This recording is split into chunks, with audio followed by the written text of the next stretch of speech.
Hi, this is Jim of Shiloh Kahal.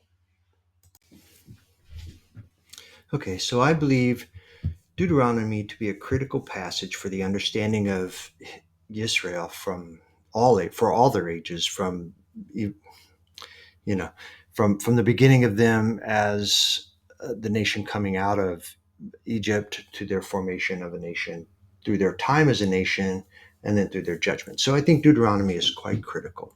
So just to bring you up to speed, through the books of Exodus, Leviticus, Numbers, and the early part of Deuteronomy, the nation has been wandering. They were delivered from the lands of Mitzrayim, but then were made to wander for 40 years under the leadership and guidance of Moshe. During that time, the law, the 10 words were given to him on Mount Sinai, and covenant was made between him and them that they would keep the law and do the different things. And so beginning in Sinai, the instructions began to come forward. This is how I expect you to act and walk. This will be the law of the land. And that happened throughout the early part of Deuteronomy. But as we approach, well, in all the writings of Moses, but as we approach the end of Deuteronomy and the end of Moses's or Moshe's writings, it's time to move away from all the preparatory work to actually moving forward now and becoming the nation of Israel, the land of people. So I'm going to start in Deuteronomy 27, and I'm not going to read. I've highlighted what I'm going to read here, and I'm going to skip a lot of what we could read just because there's a lot of reading. But I hope I can make the points clear by just reading the highlights here. So the first thing that's happening is they're gathered. They're being called together. All of them are called to a kahal, an assembly, a what would be the Greek word for that? The Ecclesiastes. They're all called together. And when they're called together, Moshe and the Kohanim, which is the priest, and the Levites, who are the Levites, spoke to all of Israel, saying, "Be silent and hear, O Israel. This day you have become the people of Yahuwah your Elohim." So here at this gathering, it is being made official. You are now the nation of Israel. And one of the first things they do, and of course, then they go on to say, and I didn't highlight it here, but then affirming to them, as they do throughout all these writings, you shall obey the voice of Yahuwah your Elohim to do all of his commands and his laws, which I command you today. Which is, I won't read that all the time because it is so prevalent, you cannot miss it with every other word. We're talking about, hey, follow my instructions. As my people, do as I am instructing you. Okay, so then Moshe commanded the people on that day, and then he had them in that gathering. They were in a valley. I can't remember what the valley is called. I would know it if I heard it. But on one side is Mount Gerizim, and on the other side is Mount Ebal. So you have two mounts on either side. And he had um, half of the tribes stand on Mount Gerizim, and those tribes, which was Shimeon, Levi, Yehuda, Issachar, Joseph, and Benjamin, those folk, they stood on the Mount Gerizim and to Barak the people. They represented what would happen if you would follow the commands and do what you're called to do, stay in covenant. And then he had the other half, Reuben, Gad, Asher, and Zebulun, Dan, and Naphtali, stand on Mount Ebal to curse. So basically, as the theme will be through this, he's giving us options. He's giving them options. But if you know what I believe, he's also giving us we are the posterity to Israel. So in the same way, when you hear me saying them and their, I'm actually also saying us and we, because this is to what we have. This is what we have joined. Good for all the good and for all the bad. We have joined these people, and we are part of their. We are part of their prosperity. We are part of their history. We are part of their future. We are tied to Israel because Israel is the chosen nation of Yahweh, and nothing has changed. The work of Messiah did not change that. So, as we will see here, he's going to have half of them stand on Gerizim to Barak and half of them stand on Ebal to curse. And you will see he puts before us good and evil. It's just a theme throughout all of this. So I will not I will not uh, read the blessings or the curses. They don't really talk about much in the blessings here, but they do offer some of the cursings that the tribes standing on Mount Ebal were to speak and speak out hard and loud. But I won't read them because we get the idea. It's cursed. It's all bad. And then we move on and then we reach chapter 28. And most Christians will know this if you've spent any time for the last couple decades in the church, you would know that chapter 28 is famous for the blessings and the cursings of Israel, which is then appropriated. The church will use that in various doctrines and teachings as well. So here I'll start in verse 1 of 28. And it shall be, if you diligently obey the voice of Yahuwah your Elohim, to guard to do all of his commands, which I command you today, that Yahuwah your Elohim shall make you high above all nations of the earth. And all these Birakoth, which are blessings, shall come upon you and overtake you, if you obey the voice of Yahuwah your Elohim. So here's the promises. If we diligently follow him and keep covenant, then blessings will overtake us. We just can't. We don't need to pray for healing and all these other things that where we're praying for treating of the symptoms. We'll be walking in health. And here you'll see, and I'm not going to read it all, but here are all the blessings. Baruch is blessing. Baruch are you in the city, and we have basically a good number. What is this? Starting in chapter 3 or verse 3 and running through verse 14, we have a goodly number of pretty awesome blessings, or baraku. Uh, but then in chapter 15, we get to the alternative, if you do not keep covenant, essentially. And it reads like this: And it shall be, if you do not obey the voice of Yahuwah your Elohim, to do all of his commands and his laws, which I command you today, that all these curses shall come upon you and overtake you. So just to summarize, verse 1, if you keep covenant and obey and keep and guard his commands, the blessings will overtake you. Here in verse 15, if you forsake covenant, if you do not keep your part of the covenant, if you do not obey the voice of Yahweh your Elohim to do what he says, then all of these curses shall come upon you. And these are the curses of the covenant. So we have the blessings of the covenant in the earlier verses, and here we begin the curses of the covenant. And the curses are myriad. I mean, we could start in verse 16 here, and it just goes on and on and on and on. It's something to avoid. We don't want any part of this. Who wants this? And yet, ultimately, you'll see that that's exactly what Israel chose. So here we are, verse 42, verse 54. It's all still verse 59, 60. We're still in the curses. Okay. And then just to sum up the curses, as we reach the end of the curses in verse 62, here's the summary in 63. And it shall be that as Yahuwah rejoiced over you to do good and to increase you, so Yahuwah rejoices over you to destroy you and to lay waste. I'm going to read that again, but I'm going to say, as it shall be, as you kept covenant, as you stayed and did the requirements of covenant, your side of the covenant, that Yahweh rejoiced over you to do you good and to increase you. But in the same manner, when you forsake and you don't pay attention, you do not do the commands, you do not diligently go find out what he's telling you to do and to walk in his ways and his right rulings, then so Yahuwah rejoices over you to destroy you and to lay waste.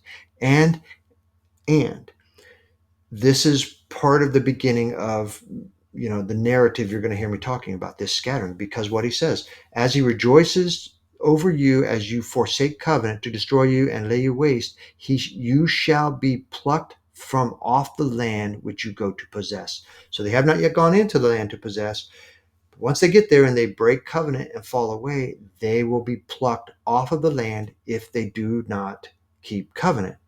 And Yahuwah will scatter you among all the peoples from one end of the earth to the other. And I will come back to that. Maybe not in this video. I may make it a separate video, but this is one of the things I want to separate and segregate. There is this being plucked off the land and the scattering that literally has occurred. and that we are living in these days. So I'll come back and revisit that when it's time. Okay, so and they're just the characteristics of what that would look like for them. So we keep scrolling forward, and then we reach verse 29, and this is where they're still gathered together, and he's basically commanding Moses, uh, basically giving Moshe the words of the covenant which Yahuwah commanded Moshe to make with the children of Israel in the land of Moab, besides the covenant which he made with them in Oreb. So he's referring to this covenant that was made with them in Horeb, and Horeb is Sinai. So if you go looking for Horeb in scriptures or Sinai, it's the same. It's the mountain of Yahuwah, and it's called both. I don't know why, but it is. It's called Horeb sometimes and Sinai other times.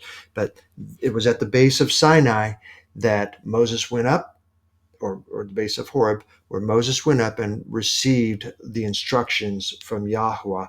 And the 10 words were written on those 2 tablets of stone that he brought back down to them. And that was the origin of the covenant that was made to them in Horeb. But here they are in Moab, in this area, and this new covenant is being made, or just an additional covenant where um, basically they're calling it's now time to become a nation, and these are the promises of the covenant that, you keep it, here's how you're going to be blessed. If you don't keep it, here's how it's going to play out, and it's not good. All right, so move on to the next. Go to 29:9 here, and this is where Moshe tells us, or Yahuwah gathers him and tells him who he's making this covenant with. So I'll just read this in highlighted and not starting in verse 9. Therefore, you shall guard the words of the covenant and do them, so that you prosper in all that you do.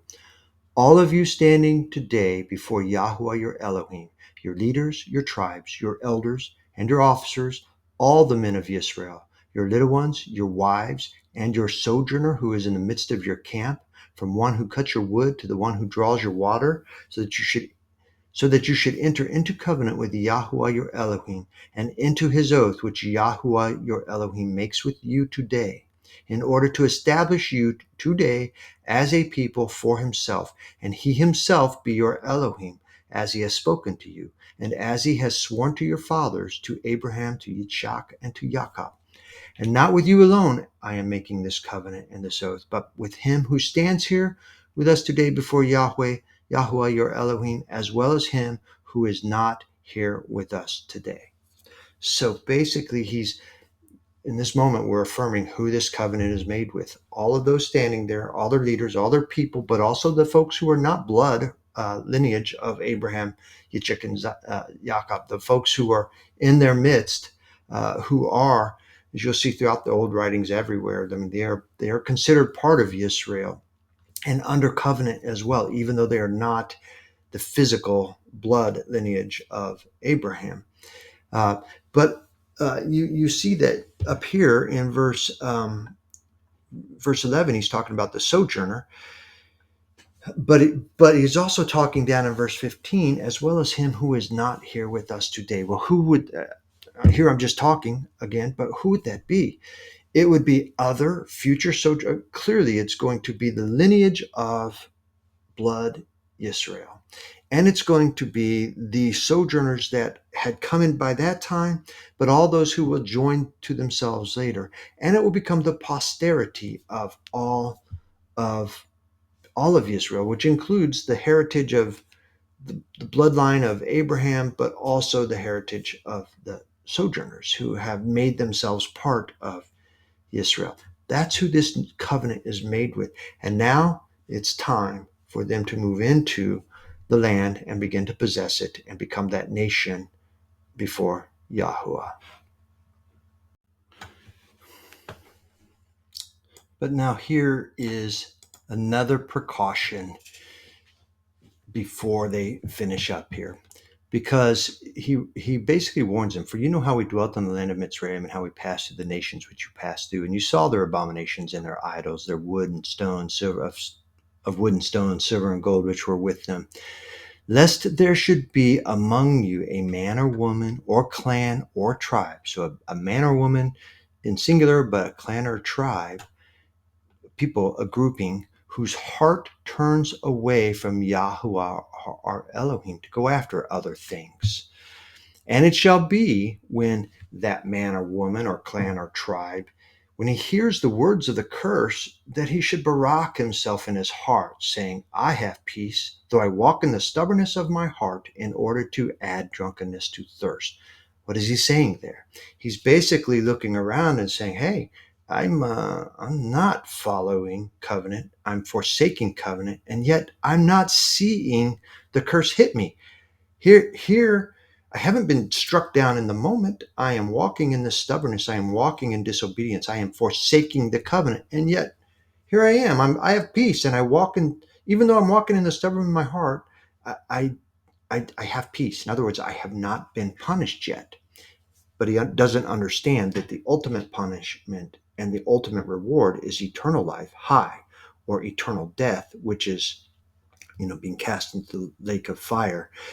And I'll just introduce it here, but it will be part of my teaching. There is near and far application to everything. When we talk about living, we are talking about living in this natural life, in this earthy body, and getting through this earthy body. But when scriptures speak of high, and when they speak of so that you will live, they don't mean live for the 70, 80, 90 years here. No, they mean so that you live eternal, life everlasting. And when they say die, you might die in the near. You might die because, like, this guy didn't. This guy clearly didn't get judged in the moment that he started walking that way.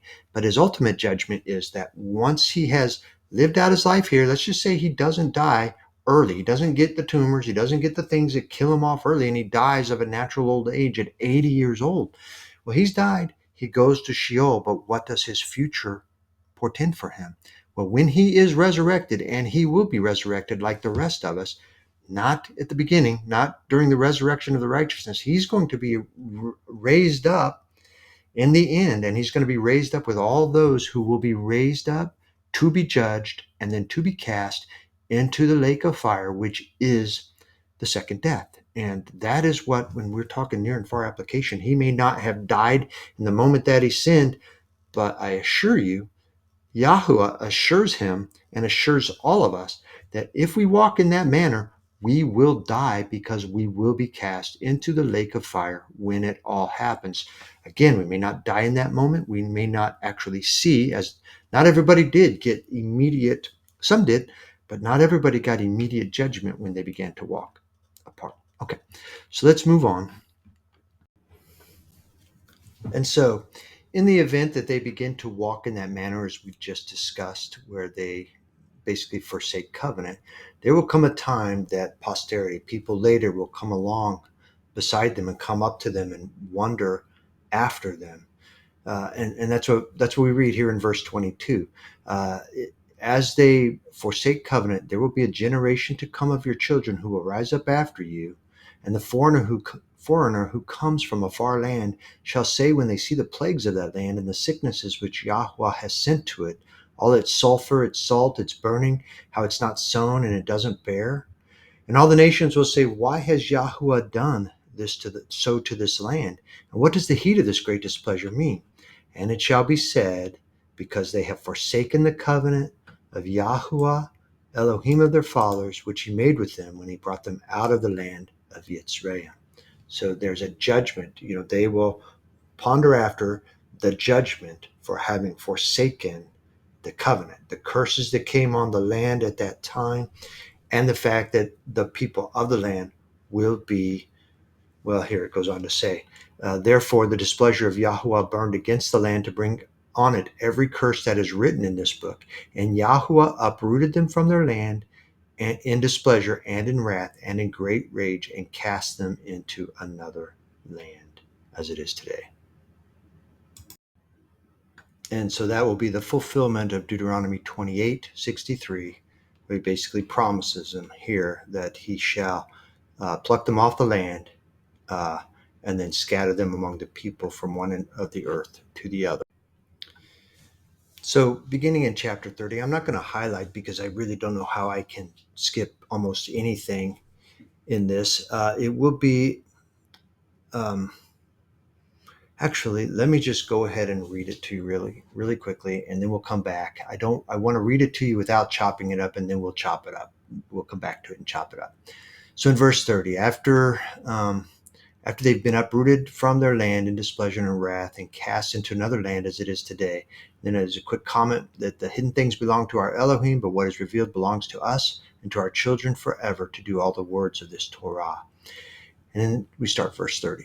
And it shall be when all these words come upon you, the barakah and the curse which I have put before you, and you shall bring them back to your heart among all the Gentiles where your Elohim drives you, and shall turn back to Yahuwah your Elohim, and obey his voice according to all that I command you today, with all your heart and with all your being, you and your children. Then Yahuwah your Elohim shall turn back your captivity, and shall have compassion on you, and he shall turn back and gather you from all the peoples where your Elohim has scattered you. If any of you are driven out to the farthest parts of under the Shemaim, from there Yahuwah your Elohim gathers you, and from there he takes you. And Yahuwah your Elohim shall bring you to the land which your fathers possessed, and you shall possess it. And he shall do good to you, and increase you more than your fathers. And Yahuwah your Elohim shall circumcise your heart, and the heart of your seed, to love your Yahuwah your Elohim with all your heart and with all your being, so that you might live. And Yahuwah your Elohim shall put all these curses on your enemies and on those who hate you and who persecuted you. And you shall turn back and obey the voice of Yahuwah and do all his commands which I command you today. And Yahuwah your Elohim shall make you have excess in all the work of your hand, in the fruit of your body, and in the fruit of your livestock, and in the fruit of your ground for good. For Yahuwah turns back to rejoice over you for good, as you rejoice over your fathers, if you obey the voice of Yahuwah your Elohim, to guard his commands and his laws, which are written in this book of the Torah. If you turn back to Yahuwah your Elohim with all your heart and with all your being. For this command which I'm commanding you today, it's not too hard for you, nor is it far off. It's not in the Shemaim to say, who shall ascend into the Shemaim for us, to bring it down to us and cause us to hear it, so that we do hear it. Nor is it beyond the sea to say, who shall go over the sea for us and bring it to us and cause us to hear it, so that we do hear it. For the word is very near you, in your mouth and in your heart, to do it. See, I have put before you today high and good and death and evil, and that I am commanding you today to love Yahuwah your Elohim, to walk in his ways and to guard his commands and his laws and his right rulings, and you shall live and increase, and Yahuwah your Elohim shall barak you in the land you go to possess.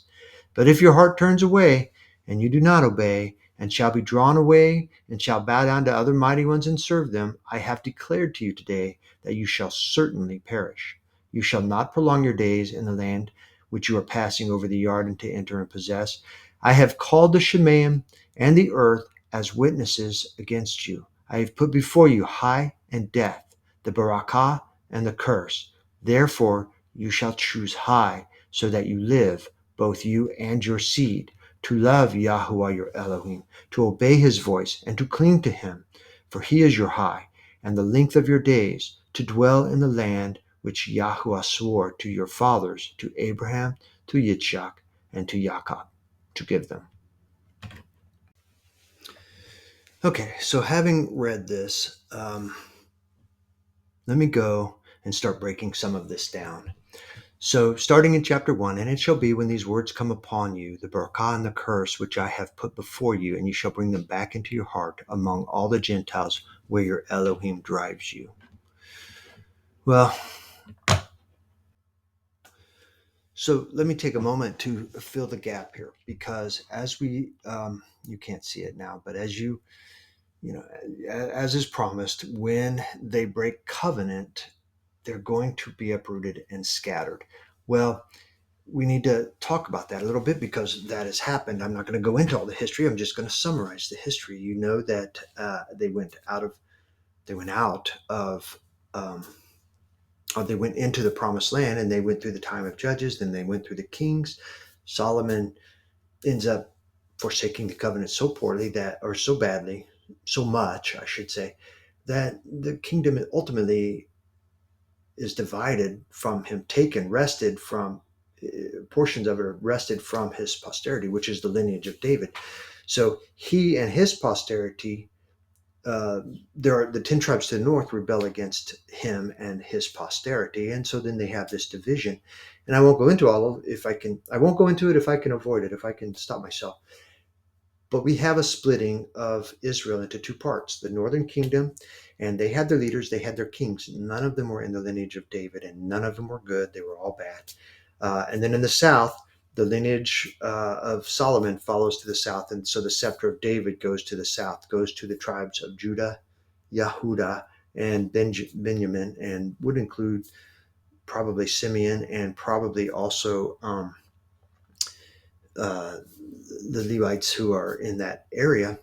Um, but so to go back, then we have the two nations now. Israel divides into two nations.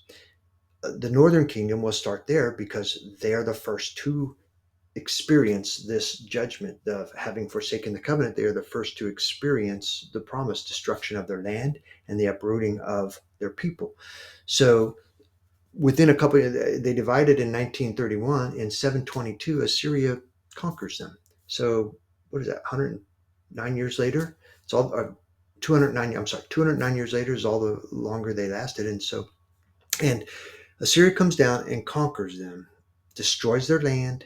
And what they do is they take the peoples of the land and remove them to the north, up where they're into their uh, area of influence, where their dominion was strong. They took the peoples of the land, the northern tribes, and moved them up into to the north and to the east, up into their lands. And the people of that land where they moved Israel to, they relocated, displaced, and relocated back down into Israel. So they just flipped the people groups. You got Israel going north and these folks coming south, and that's how you ended up with the Samaritans in a different people group to the north of what is Yehuda. So that is the first scattering. There are no records of them being regathered. There's further commentary, further writings that suggest that portions of them have gone south down into the Great Sea and then gone east over into the Isles of Tarshish and far, far to the east. And that other people group, many of them stayed up in this land, which I believe, I don't want to butcher it, but it could be the land of the Kurdistans. But they also, some of them migrated into what would be Macedonia and the area of Turkey. But they have never returned to the land, and they lost mostly everybody, not all of them, because the folks that went south and to the east, they've retained their identity. Some folks have retained their identity within their lands that they're at. But in general, the vast majority of people who would be considered of the tribes, the blood lineage of the tribes of northern Israel, don't really know who they are anymore. They're lost. They're considered lost tribes of Israel. So they've been scattered. They were scattered in 722 and never returned. Now, the southern tribes did a little better, but not much better. They had a mixed bag of kings. And so they had, ultimately, though, the trajectory was almost from the beginning, at least past David, the trajectory was that they would mostly sin, fall, forsake covenant, and be judged as well.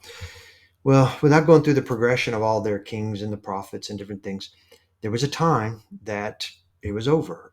In 586 BC, you had um, Jehoiakim become king after Jehoiachin, and when Jehoiakim became king, Nebuchadnezzar came down against him, and he didn't fight. He just basically brought everything out to Nebuchadnezzar and said, as Jeremiah pretty much told him he needs to do, and gave it up to Nebuchadnezzar. And that is the beginning of captivity. When you when you read Ezekiel, you'll see they start measuring that as the point. When he says, we were in the 9th year of our captivity or the 18th year of our captivity, whenever he says that, he's measuring from that time that Jehoiakim gave up all of his household, all of his wives, his mother, everything. And that's when Daniel went. I believe, I'm pretty confident that's when Daniel went. It's when Ezekiel went, etc. And then they were in this period. Then just to finish that, it was Nebuchadnezzar put what we would know as I'm going to call him Sidkiyahu, but we would know him, the church would know him as Zedekiah. He was installed by Nebuchadnezzar and went along for about 9 years before he rebelled against Nebuchadnezzar, which was a bad idea because then they put Jerusalem under siege. And a couple of years later, in the 11th year of Sidkiyahu, Zedekiah,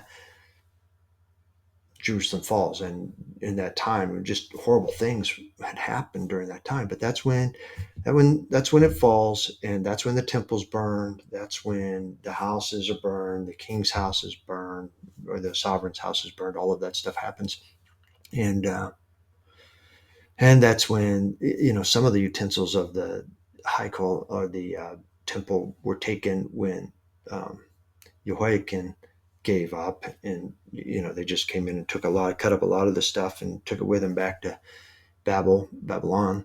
But then they, when it fell 11 years later, they took the rest of it as they burned the house down. Okay, so that is a scattering. That is a judgment, but it was a partial scattering. It involved taking really the best of the land of Jerusalem and Yehuda and sending it off to Babylon. They went off to Babylon and they were in exile. This would be considered a scattering, definitely a scattering. But not all of them went. Some were left in the land. Some were left when Jehoiakim was taken, and then some more were left, the poorest of the land in both cases. But the poorest of the land definitely after Sidkiyahu gives up or is taken. He didn't give up. He was taken. Horrible stuff. And so that would be considered a scattering. I think most of the church would think of that as the scattering of Yehuda at that time, and the scattering spoken of that we're going to talk about here in Deuteronomy in a few moments here. But a couple thoughts on that. Not 100% of Yehuda was dispossessed of the land and uprooted. They had at that time, most of them, and the good stuff was taken to Babel.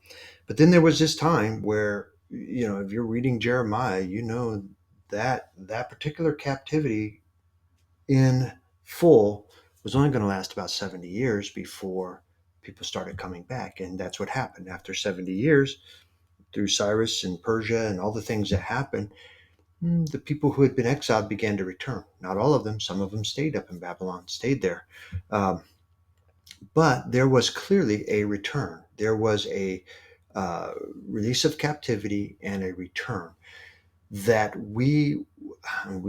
how could you not? You have to recognize it as a scattering and a return. And you could recognize that as the scattering of Deuteronomy, the promised scattering, and the promised return that I'm getting ready to spend a little time on. You could receive that as that scattering, and as that return. But I'll take this opportunity to begin building the case for differentiating between that return and the return, what I'm going to call the return, because that return that they experienced coming back from Babylon and back into the land doesn't fulfill the requirements of end time anything. It just doesn't. It just cannot meet the requirements. When we get to the land and the descriptions of the land in the end times, that land is not, and what they return to is not the same promised land that we are promised. And that return is not full enough. And it also doesn't result in the same outcome that the return results in, because the return involves gathering everybody from wherever they are, and when they are returned, they're enabled in a certain way. There's a circumcision of heart. There's a circumcision of spirit. There's a flesh. There is putting in of the spirit. There is all of the elements that you will find in the old writings that you will find in the description of Paul in Corinthians when he's describing the new body, what's going to happen to us at the resurrection when you get into Messiah's sermon on Olivet Discourse, where he's explaining what's going to happen. So these events in the time of Messiah were still future. The promised land, the coming New Jerusalem, which I will build case for over time, you'll see. But that promised land that is coming, it just hasn't happened yet. So the references to the gathering, there is clear association and clear reference to the regathering. The people that were scattered for Babylon were gathered, and there's discussion in Jeremiah about their specific gathering and what happens with their gathering. But I just need to begin. I'm not going to build it here, we'll build it in other places. But I just want to assert that there are differences between that regathering and the regathering, which is the promised regathering. Okay, so with that, I'm going to go. Well, let me finish because um, after they return to the land of Yehuda, rebuild the temple, go, what is that, 400 years before Messiah comes on. And this is the land that they're working in. They've gone through the governors. You got Nehemiah, you got Ezra, you got Zerubbabel. You have these times. You have the Zadokite priesthood until 165 BC, until they are uprooted from their position and replaced by priests that have no business being priests. And then we have Messiah coming onto the scene. And then from Messiah and all the things that he did, we had the apostles after he died.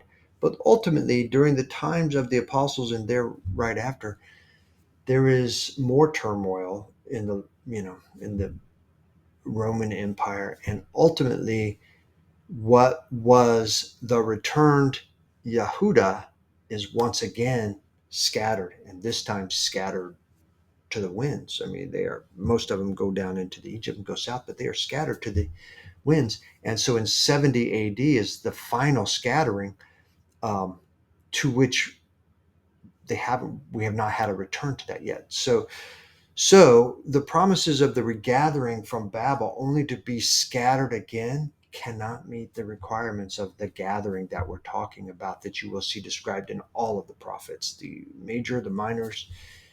As I try to build cases, as I try to go through into each of these prophets, I will show uh, what they're speaking of when they're talking about the gathering and the promised land that we're going to get. So as of 70 AD now, all of Israel has been scattered.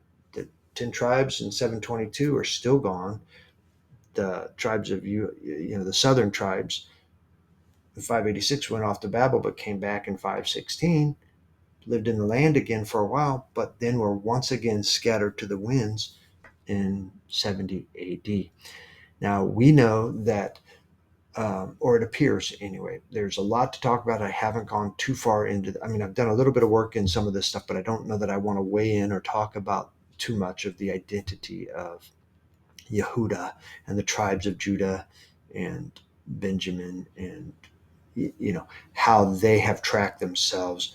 I would say that in general, they, through Judaism, have retained some sort of identity. There's some question over whether or not that is representative of Yehuda, certainly not Israel, but Yehuda in the days of prior to Messiah, from the time of captivity in Babylon to the days of Messiah. Some discussion of to whether or not Judaism even represents the qualifying religion of Israel. Well, I would say, I'll just say in summary, probably not, because it's what gets attacked by Paul, and it comes under, maybe attacked is the wrong word, but certainly it is.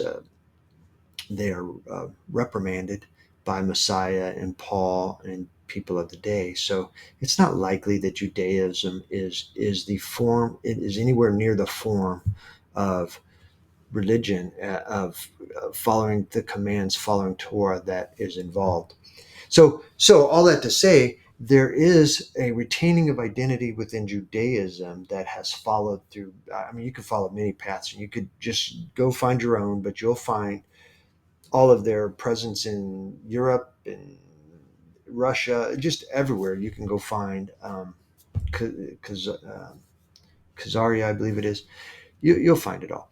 And then there is a time of Zionism where through um, through the works of others that the Zionist movement brought some, undoubtedly, in my opinion, undoubtedly some of the tribes, some of the bloodlines of the tribes, and maybe even, but it brought Judaism, it brought people that were identifying with Israel back into an established nation state of Israel that formed in 1948.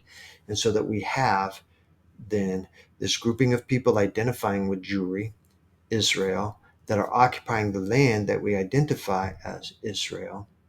And but it's a portion of the land that really is the promised land. And so, is that a return? Is that the? It's at best it can only be another form of return of some of the tribes of Israel. It cannot be the. It doesn't qualify. It doesn't have enough of the elements required to be the return or the promised land, even though it's residing inside the promised land, and it is residing where, I mean, they contain Jerusalem, and that's where end time events are going to focus, it appears.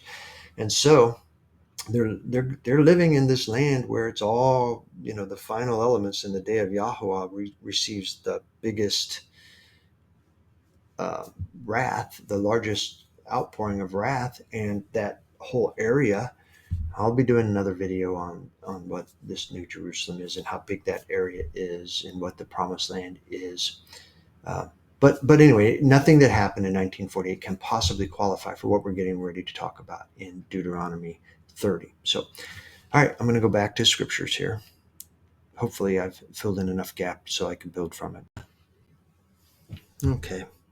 Okay, and so here we return to Deuteronomy 30, and let me just say, I'm just going to, having spent the time I just did, I'm just going to tell you that what we're referring to here and what we're going to refer here uh, is a yet future event, a future time when all of this transpires. And this represents what we're all hoping for. This represents what we're going to see in Deuteronomy 30.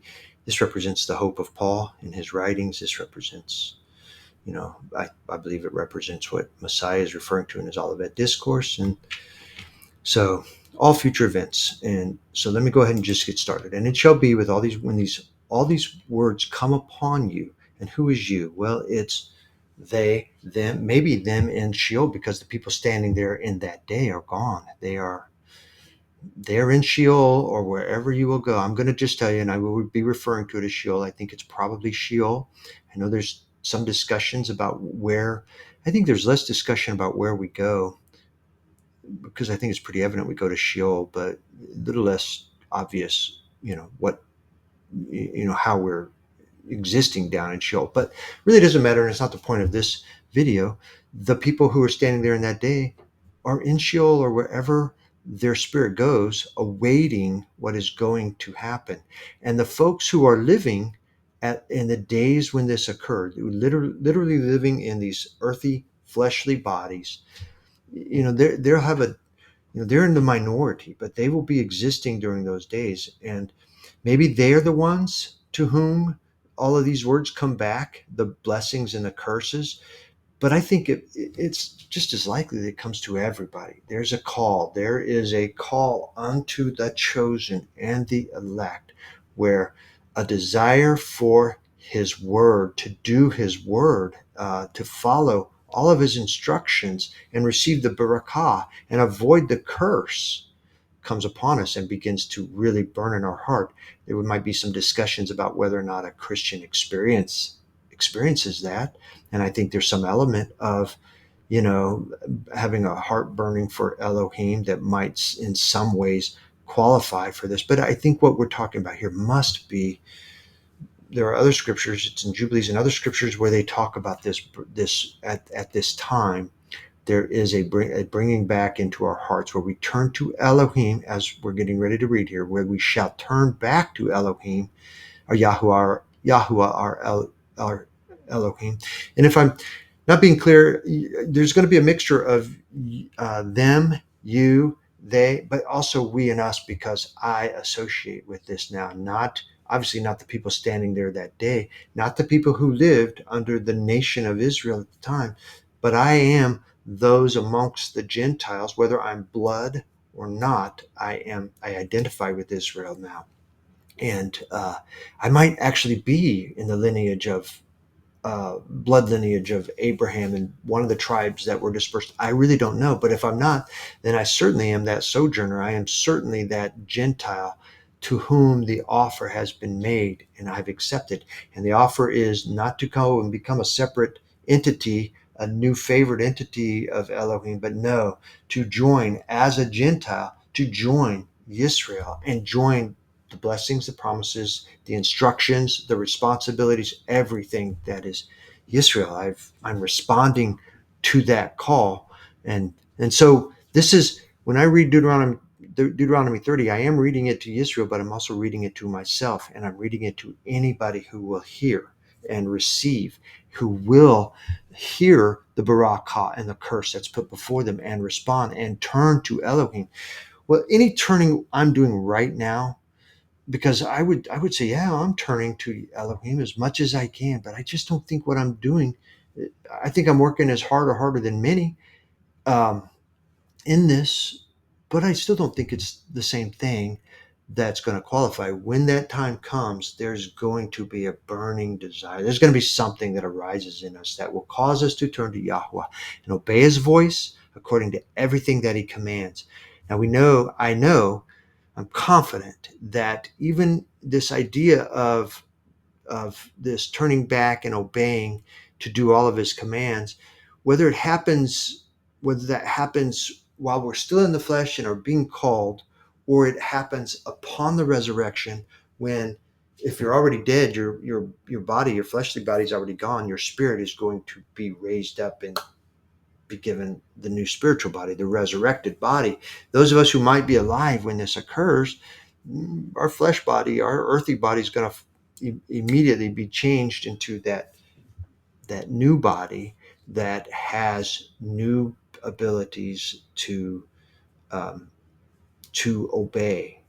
Not just a desire, but an ability. So we will no longer need the written letter of the law in those days. We will have the letter of the law written, or the Torah will not be expressed to us in writing any longer. The Torah will be written on our hearts. We will know what the commands are and how to obey them in those days, which will be a wonderful day. And I believe that's what we're describing here, is this turning back to Him to do His will, which is the future. You can't get too far into scriptures, especially Old Covenant writings, and not know that that is the future, is that we will all be living in the time and in the under the leadership of Messiah, and we will, those of us who have been resurrected on the in the resurrection of the righteous, we will be walking out Torah in those days, and it'll be easy for us to do. So then Yahweh turns back our captivity and has compassion on us. He turns it back and gathers us where the Elohim has scattered them. Now I am firmly, I'm of belief that that gathering is not a natural gathering. It's not one where people start migrating to the land promised. No, no, no. This is the event of the Olivet Discourse, when the day of Yahuwah, which is going to be another topic of video, the day of Yahuwah has come, and the efforts of the Antichrist in all his tribulation comes to a screeching halt when the sign and the sun and moon and stars appear, and Yahuwah comes crashing on the cloud through the clouds, comes riding across the clouds with his army of the messengers, and sends them out to go gather us. And that, I believe, is the gathering. He's going to gather the dead in Christ that are down in Sheol, those who would be standing there at the time of this, that we're referring to here in Deuteronomy 30. Those who are in Sheol, who are standing there, David. Who do you want to talk about that is in Sheol and awaiting? Those will be raised up and gathered. Everybody will be gathered. That is the rapture. That is the resurrection. And I'm confident this is what we're talking about when he says this. He shall turn back and gather us from all the peoples where your Elohim has scattered you. To whatever extent there are regatherings prior to that, as Yehuda comes back from Babylon, as possibly Yehuda comes back from other lands into modern day Israel. While there may be some regatherings and some gatherings, it is not this gathering. This is the gathering, the end time gathering. This is Messiah coming and rapturing and bringing his people, and all of us then are gathered together to him. And then he goes on to say, if any of you are driven to the farthest parts under the Shemayim, from there your Elohim gathers you. So I think that is not just the people living in the day, because obviously there's going to be such a minority of the people affected by this promise will be living in that day. So it's got to be all of us through history, all of us now, all of us who may pass on and go into Sheol before he comes back. And Yahuwah, our Elohim, shall bring us to the land which your father possessed, and you shall possess it, and he shall do good to you and increase you more than your fathers. And I'll just comment here quickly. So the promised land is given to Abraham as he's sojourning, and he's saying, hey, Yahuwah says to Abraham, hey, take a look around because this is what I'm giving you. And what was he was clearly, he couldn't see as far as he's going to see, and what he's going to receive. And he's walking through the lands of Canaan at that time.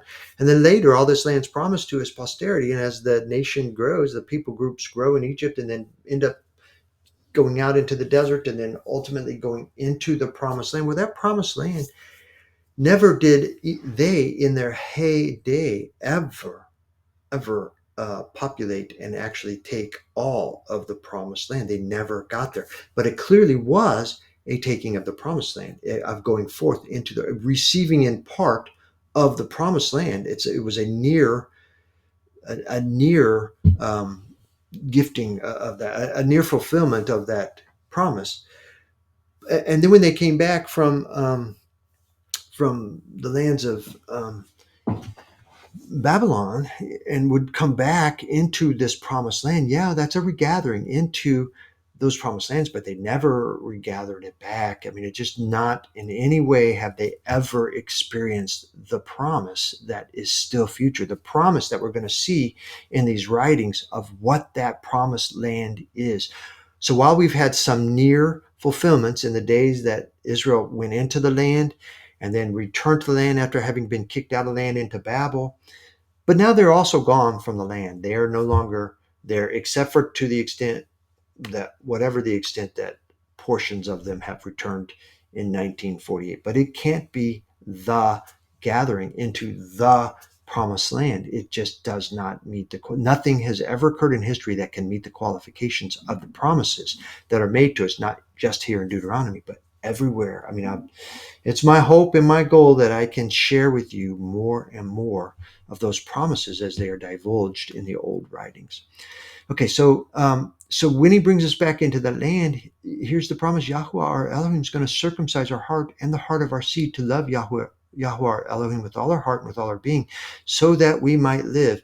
And you'll hear me talking, this live is everlasting life. It's not live for 60, 70, 80 years. No, it is so that we might live everlasting according, and then live in the ways and the means in the under the instructions of Yahweh, his commands, his ways at that time. So I'm pretty confident that this circumcising of our heart and the heart of our seed is the removal of our earthy flesh, which works against us, that you will hear Paul teaching all the time. He will differentiate. And while we are in this earthy flesh, we have to reckon ourselves dead. Until we're literally dead, we have to reckon ourselves dead.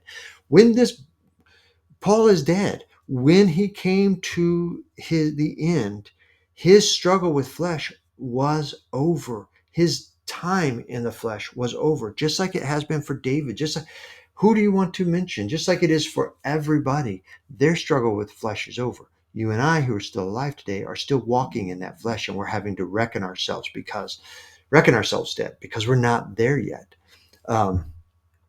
But this circumcision of our heart and the heart of our seed, this is the cutting away of the flesh being that we received from Adam, that is working against us and not for us, that we're having to overcome. As we've identified with Messiah, we're still having to work to follow Torah, to read Torah, to the letter, to meet the letter of the law of Torah. But come the day when our flesh has been removed, and for some, again, just to say it again, their flesh has already been removed. Those of us living in the day that this occurs, will have our earthly flesh changed in an instant to heavenly flesh, heavenly being. And that's what takes place here. This is what I'm confident. This is what we're referring to, that this is when Elohim circumcises our heart. This is the cutting away the flesh, giving us the heavenly body. That body is so empowered, so capable of loving Elohim with all our heart and with all our being, and living in the way that we are meant to live, like Adam was meant to live. And then Yahweh, your Elohim, shall put all these curses on your enemies and those who hate you. That's the day of the Lord. They got problems coming. But then he says again, and he shall turn back, that we shall turn back and obey the voice of Yahweh to do all of his commands, which I command you today. So in those days, in the days of that turning back, we're going to be following the commands. Is it going to look exactly like the Mosaic laws, as the church would say? I don't know. Probably not, because there were things there that will morph and change. And Yahweh is the giver of our commands and our Torah. But whatever the expectations are, which still are more so than the church will ever admit, still represented in the Torah that Moses gave us. There's so much in there that maybe literally we're not expected to do today, but there's so much in there we're not doing today that we are clearly expected to do today. Well, okay, so just affirming again here in verse 8 that when we do turn back, we are going to do all of his commands, which commands him today. And he shall make us, here's how he's blessing us, the barakah. Yahuwah or Elohim shall make you have excess in all the work of your hand, and in the fruit of your body, and the fruit of your livestock, and the fruit of your ground. So all of our endeavors are going to be blessed. And he's going to rejoice as he turns back, as all of the things that have been so wrong for so long, he gets to turn it back and rejoice over us for good, and to begin bless us in the new Jerusalem, where we are going to have all of the blessings. And he's going to rejoice over us in that time, just like he rejoiced over the fathers, to give them things as they were obeying. And if we obey the voice of Yahweh our Elohim, to guard his commands and his laws, which are written in the book of the Torah, if we turn back to Yahweh our Elohim with all our heart and with all our being, for this command which I'm giving you today, it's not too hard for you, nor is it far off. We don't have to go looking for it. It's there for us to go and get and receive, to do, so that we do it. So like it says, well, I'll just read it. For this command which I'm commanding you today, it's not too hard for you, nor is it far off. It's not up in the Shemaim to say, who shall ascend into this Shemaim for us to bring it down and cause us to hear it so that we can do it? No, it's already been given us. Nor is it beyond the sea to say, who shall go over the sea for us and bring it to us and cause us to hear it so that we do it? No, we don't have to go someplace. We have the instructions before us now. And for the word is very near, well, here it is. For the word is very near you, in your mouth and in your heart, to do it. So we really have, brother and sister, those of us who are his Kodeshim, his set apart ones, his chosen, his elect, we are called to do it. His instructions are not too far so that we can't hear it. No. It's right here to do it. And what the church will teach us is that, oh yeah, we're already walking in the promise of this ability to do it, but we're not there yet. So we still have this struggle, and we're still working with the written letter for instruction to be our instruction before the day when we receive our new body and it's replaced with the Torah of spirit. All right, so see, I have put before you today high and good, which is everlasting life, and good, and death, which is second death, and evil. So everlasting life and good things, and everlasting death, or just complete destruction, that second death, being cast into the lake of fire, and evil, which is how you're going to live. So high and death are the end results of what we're doing today will get us. But in the meantime, we're either living in the good or we're living in the evil. And that's our choice. Now, let me also be clear to say, hey, I'm just discussing here. I'm confident that I'm correct in what I'm saying to people, but I'm open to discussion in this. I just believe this is what it's teaching. And I'm here in Deuteronomy, but it's my goal. It is taught in so many places, and it's taught by Messiah, and it's taught by Paul. So all of which I hope to build with days to come. Okay, so he's put before us everlasting life and a good life here in the flesh, and death, second death, lake of fire, and evil times here in the flesh. In that I'm commanding you today to love Yahweh your Elohim, to walk in his ways and to guard his commands and his laws and his right rulings. This is what he's asking of us.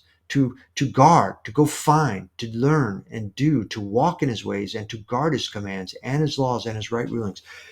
I'm just gonna appeal to the church, to the Kodeshim, to the elect, the chosen ones. It is not enough to just think, well, I'm going to be led around by the Holy Spirit and the Holy Spirit's going to lead me into knowing what I need to do and not do. No, no, no, it doesn't. It's not promised that way. Help in learning, help in doing, yes, but to do it for us while we make no effort to go find out what it means to walk in his ways and to guard his commands and his laws and his right rulings. And I assure you, we can't do it if we're not going back and reading what he says. Certainly the 10 commands, but also the rest of its instruction, because they reflect how he thinks and how he would right rule in any given situation. All right, I'm preaching, but I think you get the point.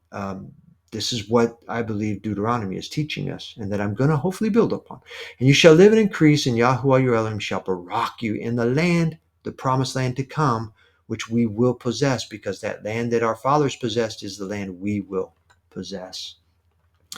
But if your heart turns away and you do not obey, if you will not find it, if you cannot find it, if you are, maybe you'll never be called, but if you are called and not chosen, because many are called, few are chosen, you might be getting called, but if you make the choice in that call to not obey versus obeying, if you let your heart be turned away and you do not obey, and you let yourself be drawn away to bow down to other mighty ones to serve them, well, okay, we can picture little idols, but no, no, no. It's those mighty ones present themselves in so many ways. If you just find yourself worshiping after entertainers, movie stars, newscasters, news items, news organizations, political parties, whatever it is you want to say that you are actually serving and giving your energy to, hmm, is that turning away?